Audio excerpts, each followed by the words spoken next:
Magandang araw po sa atin lahat. Munting kaalaman nga pala. Nako, ito Catalina Cabral po. Natagpuan doon sa bangin po.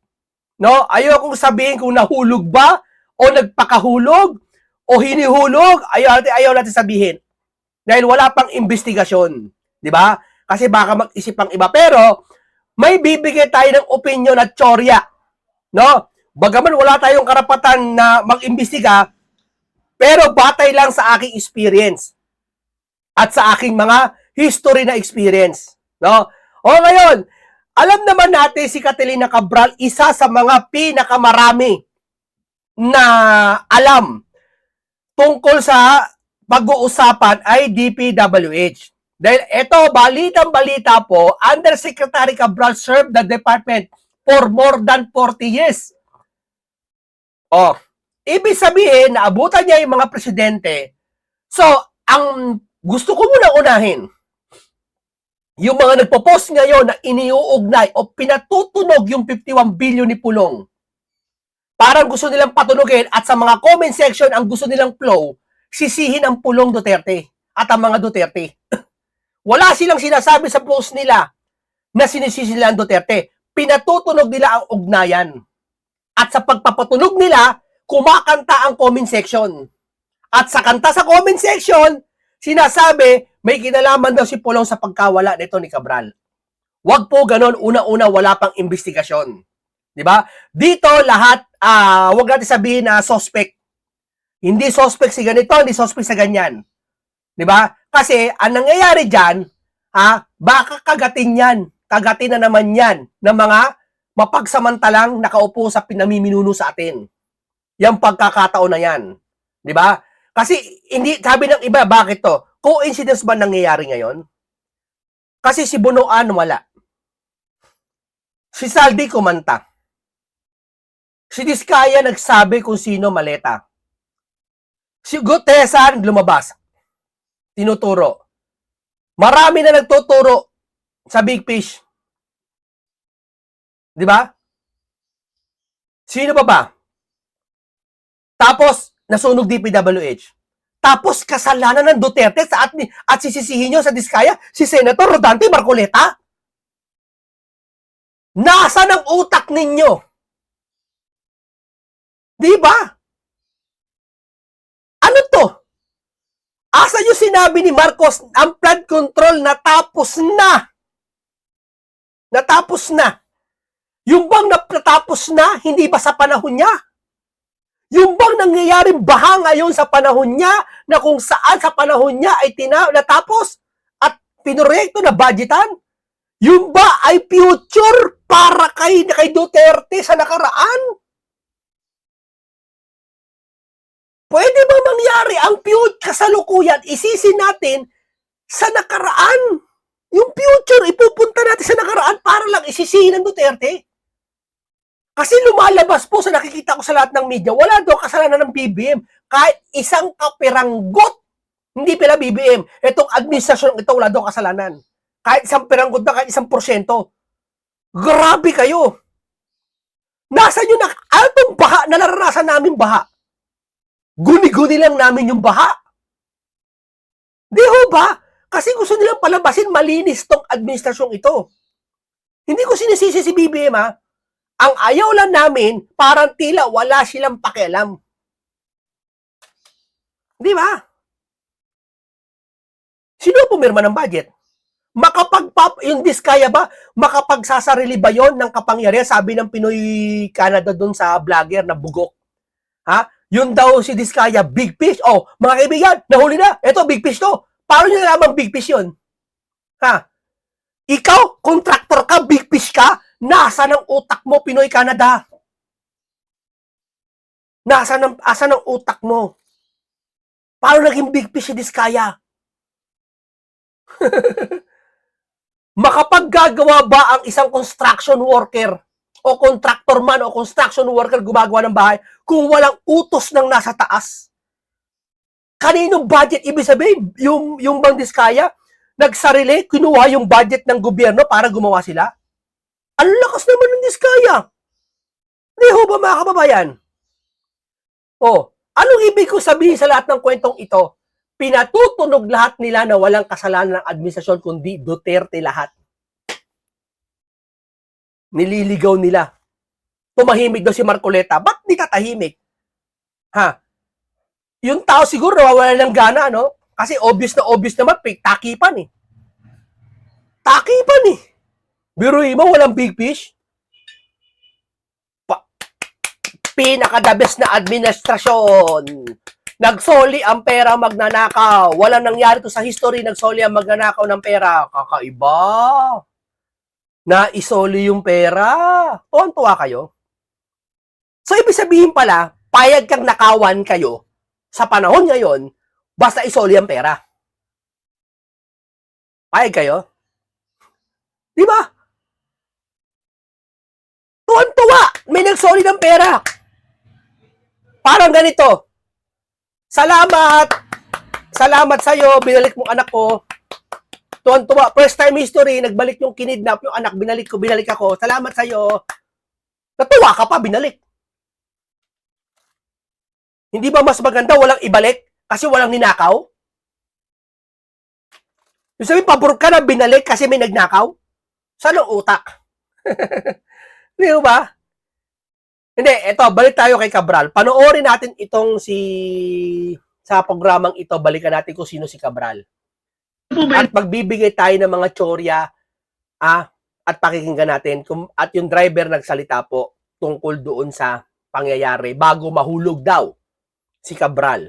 Na-discover nyo, Kong? Yes, sir. So like I said a while ago, the fact na binebenta ang budget sa DPWH ay parang open secret sa Congress. Pero mahirap patunayan kung walang documentary evidence. Ayun nga po. Pero nung Setyembre, nakakuha ako ng mga files galing kay former DPWH Undersecretary Catalina Cabral na dated August 30, 2024. Kasi itong si Cabral, di ba? Ito yung gustong-gustong paimbestigahan ata ni Senator Dante Marcoleta. Bagay na hindi ginagawa ng mga bugok na matatanda doon sa Senado na si Pepsi, si Boytago, hindi ginagawa. Anong katunayan? Simple lang eh. Si Bonoan, pinabayaan nila nakaalis ng bansa. Kung ikaw nasa katinuan ng pag-iisip, sekretaryon, may-ari, dating katiwala ng bahay mo, at yung bahay mo ngayon nasasangkot sa mga anomalyang issue. Papayag ka yung dating katiwala ng bahay mo, umalis ng bansa, at ang iimbestigahan Vince, ano ba yun? Dison ba yun? Yung secretary, DPW secretary ngayon, si Vince. Yung Bonoan, di mo iimbestigahan? Sino mas may nakakaalam? Si Vince o si Bonoan? Tapos wala, si Boytago, asa na? Asa ng investigasyon ng Blue Ribbon? Eto gustong-gustong imbestigahan si Senator Marcoleta si Cabral eh. Tungkol sa 2025 budget. Sa files na to, may listahan ng over 20 billion pesos of projects na sama-sama sa listahan na pag i-check mo 1 year later, lahat na award sa mga kumpanyang konektado kay Congressman Edwin Garjola. Ibig sabihin, advance na nakalagay. Either magaling manghula ang DPWH kung sino ang mananalo sa bidding o ito po ay patunay na luto ang bidding at hindi pa naaprubahan ng Kongreso ang budget, may listahan sa loob ng DPWH na kung sino ang mananalo. Grabe. Sa kabatiran ng ating mga viewers, baka hindi nila naintindihan. Ano ba yung, sabihin, ano yung bentahan? Ano yung binibenta? At sino ang bumibili? Paki-explain nyo nga po, Kong. Basically, para ikaw ang maging contractor, Okay. normally, may kickback pag manalo ka na. Pero dahil mas Tama yung contractor dito kumikickback lang. Tapos diskaya sa'yo, big fish. Saan ba galing yung budget? Tapos diskaya, big fish? Sino pumirma ng budget? Diskaya, big fish? Ay, naku po. yun, hindi pa approve yung budget, nag-advance na ang mga contractor. Hindi ko kinakampiyan si Diskaya. Hindi ko kinakampiyan Hindi ko sinasabi walang kasalanan Panagutan lahat ang may sala. Ayon sa investigasyon, hindi naman nagkakamali ang otoridad natin na ngayon ay may warrant na at nahuli na yata si Diskaya at may mugshot. ang otoridad po ay magagaling din po yan. Pero nakapagtataka lang, may mga nagsasabi na big fish daw si Diskaya. Para may assurance. Pero ang akala ng iba, pag-approve ng Kongreso ang advance. Pero ang lumabas nga din sa mga hearings tungkol sa DPWH ay paglabas pa lang ng NEP, meron na. Pero ang nakita ko sa listahang ito, hindi lang retail, wholesale ang bentahan. Kasi sa isang buyer, nagkaroon ng 22 billion pesos sa 2025 budget. Sino Grabe. po ang namumuhunan? Kasi risky yan eh. Anong assurance ko na makukuha ko kung nagbigay niya ako ng pera? Yung mga may malalim lang na relasyon sa DPWH. Sino ba yun? Kaya si Congressman Garjola ang ating example dahil sabi niya, si Secretary Manny Bonoan ay kanyang ninong. Nako po. At matagal na siyang nangontrato sa DPWH. Asa si Bunuan?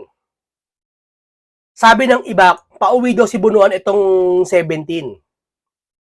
Tapos, malapit daw nangyari itong pagkakita kay Cabral dun sa bangin. Nababasa ko lang yan. Iniuugnay nila kung ano, bakit pauwi yung isa, pero hindi umuwi. May something eh. Kaya dapat investigasyon talaga eh. Kaya malakas ang loob niya na siguro magkaroon ng mga kasunduan sa mga opisyal ng DPWH dahil hindi po siya nabigo sa kanila siguro sa mga nakaraang mga taon. So kung namuhunan man siya, may assurance siya na kanya nga talaga mababawi niya yung puhunan niya. Yes, and pwede naman niyang ipaliwanag at pwede din ng mga opisyal ng DPWH ipaliwanag ang dokumentong ito. Pero mas base lang po sa dokumentong ito, nahula ng DPWH 1 year in advance na ang mga kumpanya konektado sa kanya ang mananalo sa mga proyektong ito. Grabe. O ito, dito tayo sa driver po ni Catalina Cabral po. Ito po yung driver ba mismo ng salita po. Saan? Saan? Lapitan mo. Dito po siya naupo. Diyan siya umupo? Diyan? Upo siya dyan. Tapos tatayo. Umupo siya daw, tatayo si Cabral. Umupo, tatayo. Kaya lang, parang dumidikit siya ron. Parang dumidikit siya doon. Bangin kasi yan eh. Alam mo parang malaking bato. O tama, ano pa? Na baka sabi ko, baka mahulog. O, baka mahulog. Tama ginawa ni driver. Natural na reaksyon ng isang tao, baka mahulog ka, ma'am.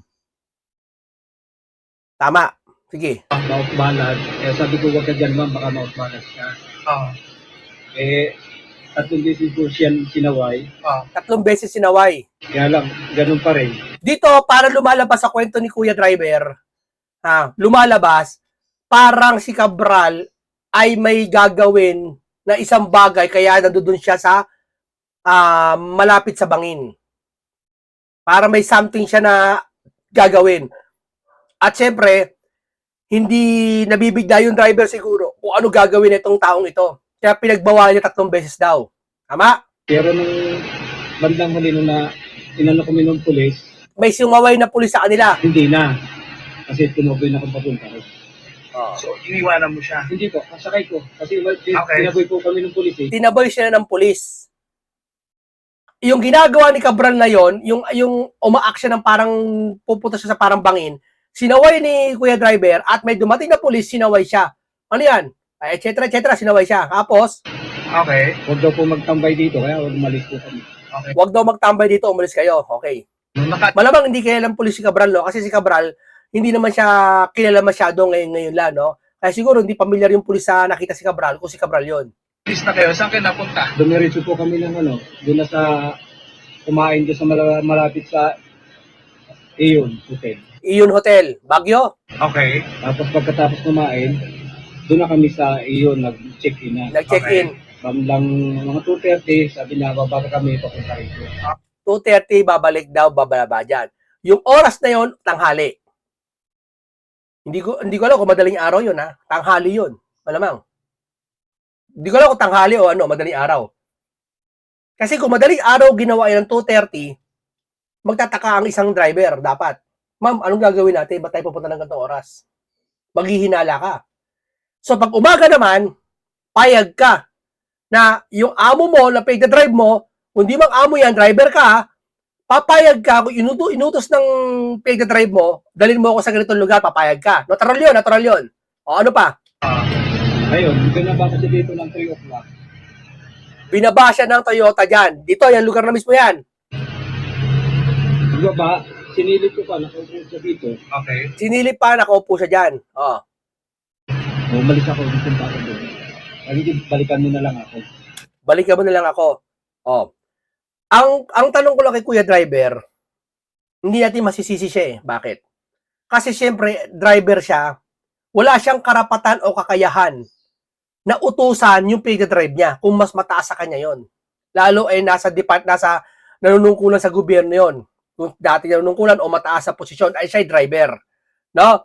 Ngayon, hindi ang dalawa lang punto niyan, baka iniisip ni Kuya Driver na si Cabral na problema kaya iniiwan niya muna. 'Di ba ganoon tayo pag isang tao nag-request, iwan mo muna ako, iisipin natin, may problema to. Sige, gagawin mo. Okay, ano pa? Yung pagbalik ko siguro, sabi ko, hindi naman umalis 1 hour.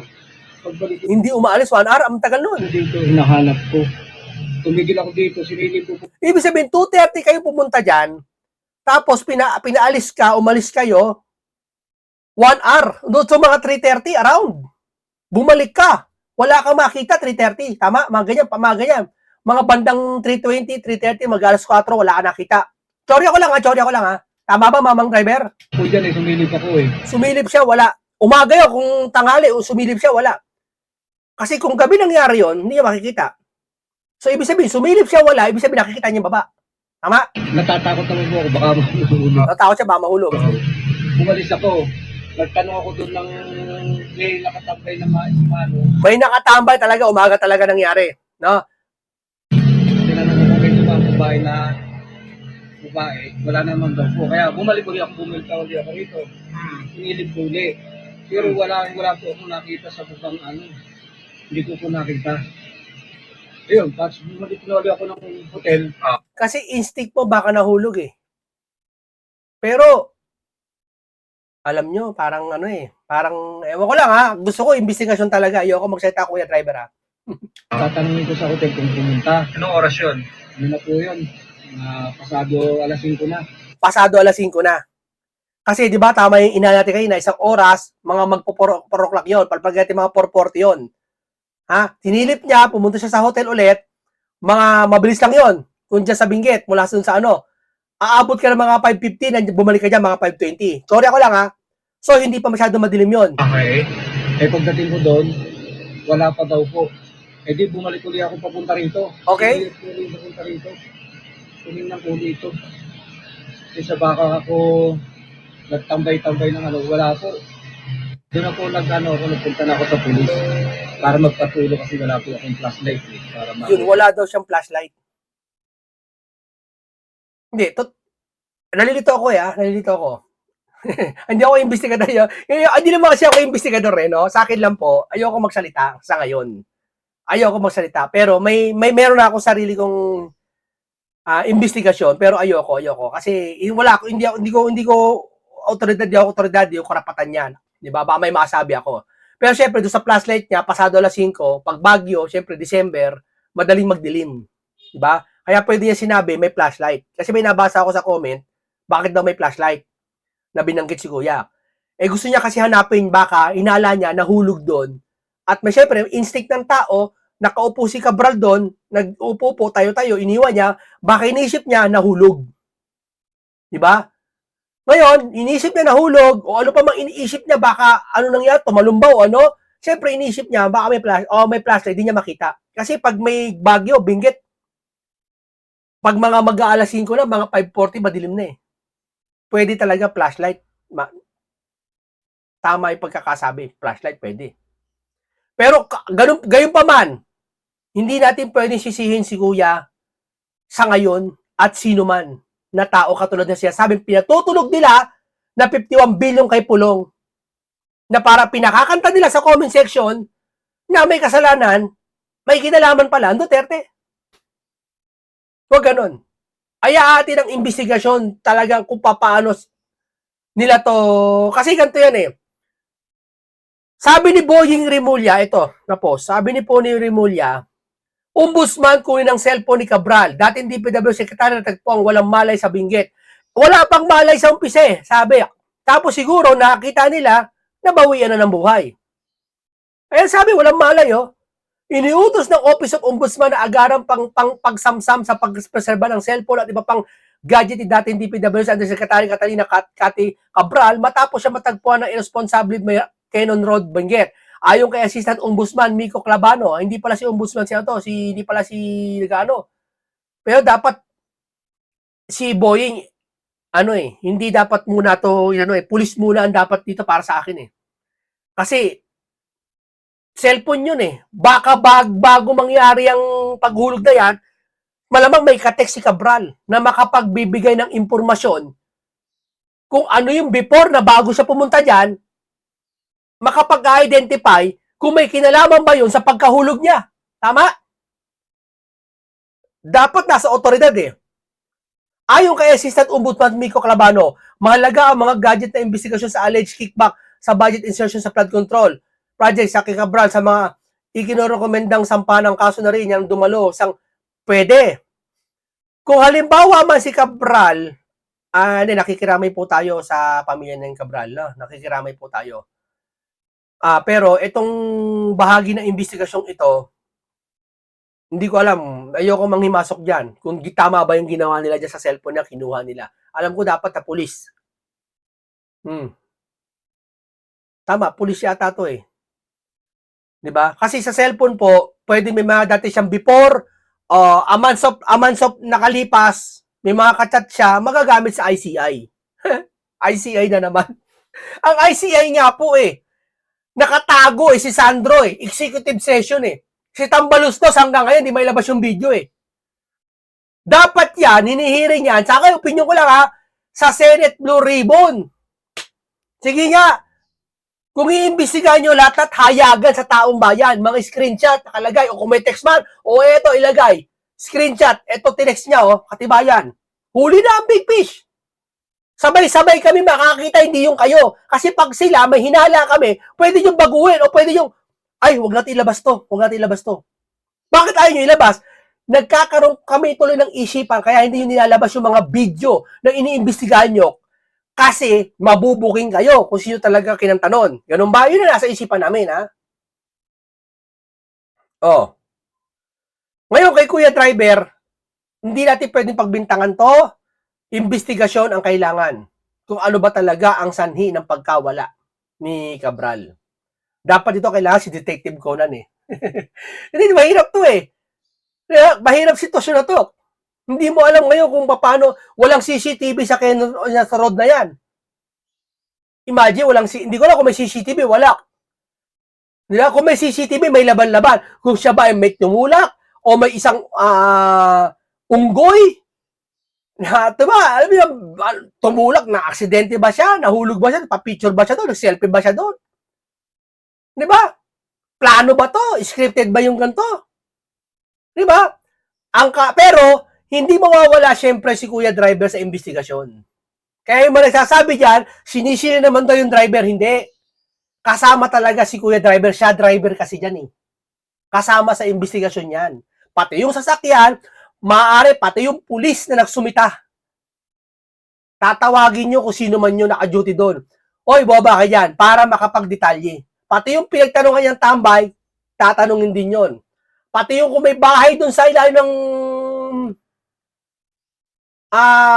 ng Cabral at yung nakapagturo, nakapaglocate, na talagang alam na alam kung nahulog Parang ganun Sabi sa comment section alam na alam ako nahulog Parang ganun Aalamin din lahat yung investigasyon na yon. Sa ngayon, wala tayong sisisihin. Diba? Investigasyon. Ayun na po, yung pagsilip dito galit namin.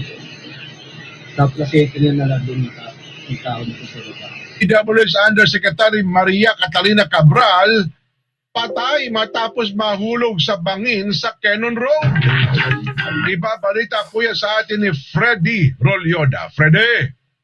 Kinumpirma ng otoridad na nasawi ang dating DPWH Undersecretary Maria Catalina Cabral na naunang natagpuang naandusay, walang malay at unrest. Ayan walang malay po sa umpisa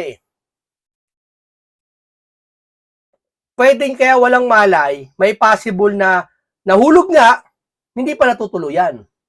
Kaya sa umpisa, wala pang malay. siguro nag-cardiac arrest sa trauma na tuluyan. Pansib sa gilid ng Buid River sa bahagi ng Camp 6 ng Barangay Camp 4, Tuba, Benguet. Sa ulat na ipinarating ng Benguet Provincial Office Provincial Director Police Colonel Lambert Suerte kay Procar Regional Director Police Brigadier General Erickson Dilag at base sa investigasyon ng BCP Station 8 at Tuba NPS, ang biktima kasama ang kanyang driver na nakilalang si Ricardo Hernandez, 56 years old, ay bumiyay bandang alas 3 ng hapon kahapon Ayun, alas 3 ng kahapon. papuntang La Union. Habang binabagtas umano ang Cannon Road ay sinabihan ni Cabral si Hernandez na huminto at ibaba siya sa bahagi ng Maramal, Camp 5, Camp 4 at iwan muna Yung mga bato-bato na yan, dyan siya umupo. siya doon. Ayon pa sa salaysay ng driver na pinaalis siya ng biktima kung sanay sumunod naman ang driver at nagpa siyang magpagas na muna sa isang gasoline station. Kasi Ayon alam pa mo, sa alam mo kasi sa isang tao pong namumblema at pinaalis ka, iwan mo muna ako dito. Baka kasi mataas yung bundok, nagpapahangin lang isipin mo. Pwede yon. Kaya pwede mong iwan. At tiwala ka naman kasi hindi naman gagawin ng tao yun, no? Na kung ano man gagawin niya doon, di ba? Pero investigasyon talaga ang pinakadabis eh. Hindi natin masasabi kung ito ba nagpakahulog o nahulog o hinulog o nahuna aksidente. Hindi natin alam eh. Isay, bandang alas 5 na ng hapon na umano nakabalik ang driver sa lugar na pinag-iwanan kay Cabral. Inanap niya ito ngunit hindi niya makita ang biktima. Nagpa siyang bumalik ang driver sa Ayan Hotel sa pagbabaka sakaling andoon ang kanyang hinahanap ngunit nabigo umano siya na makita. Dapat yung hotel kung may CCTV, imbestigahan din para yung saktong paglabas ng driver, hindi ko sisisi ang driver ha, yung saktong paglabas ng driver kung anong oras. Kasi mahalaga ang oras dito eh. Oo, mahalaga. Pati yung mga dumaan dyan kung sino. Kung may kasama ba si Cabral, yung iniwan ba ng driver si Cabral dyan, may sumunod ba sa kanya nakasunod? Na maaring nagtulak sa kanya o nagsakausap sa kanya, meron ba? Saka yung cellphone niya, huling text niya, sino ba? Kung nag-check-in yung nagbayad ng hotel, siya, malamang pinakita ID ni Cabral sa hotel. Nagbayad yun. Kung nag-check-in, kakain. Ano oras yun? Pagdating ng driver sa hotel. Ang biktima, alas 7 ng gabi. Nang parehong araw, bumalik ang driver sa lugar na pinag-iwanan kay Cabral ngunit bigo pa rin makita ang hinahanap kaya minabuting ipagbigay alam na ito sa Budec BCP Station 8 personnel at tinungong Dito pala kaya kailangan ng flashlight talaga kasi gabi na. Kasi ang tatanong ng iba, umaga daw, bakit may flashlight? Sinabi si Kuya. Eh, bandang around mga alas 5 kasi, madilim-dilim na nga talaga. Kasi magdi-December, di ba? December, di ba? Pag yung mga hapon, mga 5 o'clock pa lang, makulimlim na, di ba? Madilim na. Lalo pa kaya, parang bangin yan. Makulimlim na sa mga lugar na yan. lugar kung saan huling nakita ang biktima, katuwang ang Tuba MPS, MDRRMO at Tuba BFP ay sinuyod ang lugar hanggang matagpuan itong nakandusay sa Buid River ngunit walang malay. Sinubukan pa umanong i-retrieve ang biktima ngunit kalaunay idiniklarang wala ng buhay si Cabral. Inordon umano ang lugar habang nagsasagawa ng follow-up investigation ang otoridad kaugnay sa naturang insidente. Mula sa Tuba, Benguet, Fredo Yuda para sa 100% balita. Palaisipan talaga Nelson yun, ano? Paano nangyari? Pero para may salaysay yung ano, yung driver. Oo. Ang sabi ng driver dyan, dumaan sila doon, nagpababa si Yusek. Oo. Pati siya bumaba noong una Okay. Tapos tinintin nila yung lugar Sabi daw niya ay, Yusek, baka mahulog ka dyan. Huwag ka masyadong... Talagang tabi ng Oo, ano, ma- sa bangin talaga. Oo. Tapos may sumita sa kanilang pulis. Oo. Bawal hungan man dito, may standby, bawal tumigil. So sumakay muna sila ulit, bumalik sila ng hotel. Yung Ayon Hotel. Oo. Aha. Tapos, bumalik ulit sila doon. Sa lugar. Okay. Oo, at this time, nagpaiwan si... Sabi Si Jose Cabral, sa interview ng driver. Oo. Kasi nakapagtataka nakuha yung cellphone ni Cabral Di ba? Isipin nyo nakuha yung cellphone. Nandun pa Ibig sabihin, hindi pagnanakaw ang motibo. Kasi kung hold up, pagnanakaw, tanga yung cellphone. Di ho ba? Silang Pumunta doon sa pumunta lugar. doon. Ano kayang nangyari, no? Ayun nga, hindi natin maintindihan eh. Ha? Noon bang kauno, dapat siguro tignan kung balisa ba si Yusek, ano ba? Wala ba silang kasamang ibang pamilya? Silang dalawa? Dalawa lang yata sila. Ganun. Oo. Pero batay sa akin pag-research pero ayoko nang banggitin eh. Kasi ayoko nga talaga mabigyan ng kulay itong ano to eh. Basta sa akin lang, overall, hindi ko siya sabi kung ano cost ng kinamatay nito ni Cabral, kung ano talaga pinali, at di ko sisisi ang driver, wala ako sisisi. Hindi ko siya sabi, ito, kaya ganito, dahil sa ganito, walang ganyan Ang sa atin lang, nagbigay lang tayo ng konting opinion sa mga sinasabi na sa natural na oo nga naman, sisitayin nga naman ng driver pag nakita yung isang pinag-drive mo na amo mo, halimbawa, na upo-upo, tatayo-tayo doon, sisitayin mo talaga yung baka mahulog kayo. No? Hanggang siyempre sa pagbalik niya sa hotel, yun lang ating mali pa dyan, wala tayong sinabi baka kasi sabi sa atin ikaw, muntik ka alam ganyan. Diba? Tuso to mga tong kalaban natin Tuso to Diba? Ngayon, basahin po natin ito bago tayo basahin po natin tong mga comment dito. Dito kasi sa mga comment minsan nabubuksan ng kaisipan natin na ano ba talaga ang madikit-dikit o humawig-hawig man sa nangyari. Hindi ako may sabi pagbabasa ako ng comment baka sabihin nyo sinabi ko to. Save the big fish. The Final Destination episode, Blood Control Curse. It's like movie, plot code, at Omerta Mafia DPWS directed by Tamba. More than 40 years undetected. For every curse action, there's corresponding chain to reaction. Be responsible enough. Karma is for real. Please pray for PH. There also possibly of foul play. Nanahimik o pinatahimik, alin kaya dyan? Kung kasabihang di mo madadala sa hukay. Sacrifice the pawn to save the king. Parang malupit tong quotes na to. Sacrifice pawn to save the king. And the Hunger Games begin. Yung pinatay ka na lang sa script. Di ba? Malupit. In just I'll just shut my mouth. Belated happy birthday, Ma'am Cara David. Kung mag-uulat, alin si Cara David yata, nagsabi na sa wish niya daw sa birthday niya ata, sabi, parang mamatay lahat ng kurakot. Parang yun ata pagkakasabi, di ko sigurado Parang movie story Talagang 40 years old. Ilang presidente kaya ang napagsilbihan niya at ngayon pa iyon nangyari? Naglabasan dami anomalies ng gobyerno sa Administrasyon Marcos. May balita, biglang namatay ang mga nasa posisyon ng gobyerno. Baka may piling. Ito nga siya sabi natin hero daw si Marcos kasi siya daw nakapagpapalabas ng mga investigasyon. Si Duterte daw hindi. Sige, palagay natin gano'n nangyari, Palagay natin, palpak si Duterte. Sige, palpak.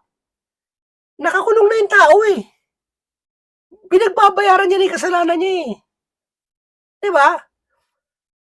Huwag niyo naman sabihin na ang lahat ng kasalanan ito Duterte. Sige, payag kami. Payag mga DDS na Duterte may kasalanan din. Sige, payag muna. Pero hindi kayo papayag, walang kasalanan na administrasyon ngayon. Walang kasalanan, pagkukulang. Walang pagkukulang man lang. Matindi kayo. Di ba? Nahulog or meron ng gulog? Ba't siya nahulog? Baka may tumulak. Little knowledge is dangerous. The arrest of Diskaya probably trigger it. Alam niya, aabutin siya. May she is rest in peace. Hindi natin alam. Di ba? The silence, the lamb or more like lamb. Slaughter film of 1991 and Damn Novel of Thomas Harris. Ano ibig sabihin niya? Ang Diyos na bahala sa kanya. Tagal pa, 40 years. Need to confirm if she's dead. No, may mga nagsasabi pa nga daw, hindi pinakita yung labi. Hindi na para ipakita pa yan. Siguro, tiwala na lang tayo talagang si Cabral yun. Hindi na para tayo pagdudahan pa hindi si Cabral yun. Di ba? Kaya di rin masisisi si Saldico kung bakit ayaw umuwi ng Pinas. Alam niya na kahit na kahinatnan niya, di siya makakasiguro ligtas siya at kahit maging state witness pa siya. Hindi, ayan niya eh. Si Saldico hindi pinaniniwalaan eh. Lahat nagsalita hindi pinaniniwalaan. Si Marcoleta, siya pa ang pakukulong, siya pa ang makakasuhan. Nakantindi ng mga to. Di ba? Oh. Hindi kinaya ang stress. Di natin alam. Pwede. The woman tells to tales. Please person of interest. Mahirap talaga yung maraming alam. Nakapagtataka. Oh. Kawawa naman 40 years siyang SEC DPWH, sigurado nagpapatay sa kanya ay mga involved sa mga korupsyon. Dahil marami itong hawak na record na malaking ebidensya sa mga taong sangkot. BBM lang talagang matapang at labanang ito matagal sindikatong Malacanang. Oh, sir! Sir, hindi po si BBM ang nagpaino niyan, sir. Nagpasimula niyan, sir. Gustong-gusto ni Senator Marcoleta sa Blue Ribbon pa lang na maging sa Senador pa lang, nanalo siya, na maging Blue Ribbon siya kasi imbestigahan siya. Yung iuupo na siya bilang Blue Ribbon, saka nagsona itong BBM mo at sinabi, mahiya naman kayo. Mali pa yung pagkakabanggit, dapat mahiya naman tayo. Dapat sinasama mo sarili mo doon kahit alam mong wala kang kasalanan. Kasi ikaw ang presidente. Di ba? Oh. BBM matapang. Ano matapang dyan? Yung punuan nakaalis, matapang? Yung saldi, matagal nang inihintay, sabi ng taong bayan, cancel muna, please, nakikiusap na taong bayan, nakaalis si saldi. May nagsabi pa nga, wala daw kinalaman si saldi, yung kumanta si saldi, kinanta sila, ngayon kakasuhan na, iuhulihin na. Ano na matapang dyan, sir? Anong definition mo sa pagiging matapang? Sir, tandaan mo, sir, ang pag-urong at hindi mo kinayang isang bagay, kaduwagan yun, sir. Hindi matapang yun. Ang tapang hindi ginagamit sa away. Hindi ginagamit sa mga bakbakan din. Minsan sa gawa din yan tapang. Yung paninindigan mo. Pinatahimik na daw kayo. May makukulong, may patayan. Elimination round. Pinaresign lahat, kunwari courtesy para lamang makapag-expa ka po. Ha, nako. Drama. Di ba ang dami nag-resign, hindi inimbestigahan. Sabi ni Atty. Vic Rodriguez, imbestigahan si Bersamin, si Olaybar, di ba? Imbestigahan siya. Asa na? Ba't wala? Di ba? Iimbestigahan pa si Marcoleta gusto. Total, may plano siya sa kanyang buhay. Sana kumimpisal na lang siya lahat na nalaman niya, bulok ng gobyernong ito at makulong lahat ang lahat na may kasalanan sa flood control, corruption ito. Naging bayani pa siya sa mata ng sambayan ng Pilipino. Di natin alam, ma'am, kung siya ba ay nagpakahulog, hinulog, pinlano, hindi natin alam, ma'am. Kaya hindi natin pwede sabihin itong sentence na to, ma'am. Hayaan muna natin ang investigasyon. No? Oh. Oy, nakalimot yung nabapas ko ngayon. Oh, lahat lang kayo kinabang ng pera taong bayan. Isa kayong kakaramihan, tandaan nyo. Yan, dami yung ninakaw, pinahirapan, hindi pwedeng hindi kayo managot sa batas ng tao. Sadyang karma kayo. Oh. Kaya magdasal hindi nyo katabla nun. Hintayin nyo na lang ang ibabato sa inyo na maraming buhay na nawala dahil sa ano. Okay, hanggang dito lang po muna tayo. Uulitin ko po hindi ko pong sinabi na sino may kasalanan o hinulog ba siya o nahulog, aksidente o ginanan to, ginanan yan. Wala akong sinasabi. Sa akin lang, nag-comment lang ako konti sa driver yung mga natural na reaksyon. At hindi ko sisisi ang driver Wala akong sisisi dito. Imbestigahan talaga. Pero ang pinakamagandang investigasyon nito, para parehas, patas. Hindi magmumula kagaya sa ICI, binuo ni Marcos. Yung pagkabuo, ayaw, executive session si Sandro. Ano isipin namin mga taong bayan? Bukod sa binuo mo yan, baka kasabot ka nga. Di ba? Yan ang isipin ng taong bayan. Sana maging patas po ang investigasyon dito. Okay, ito po yung opinion ko. Panaginip ko ng lahat to. Paalam sa inyong lahat.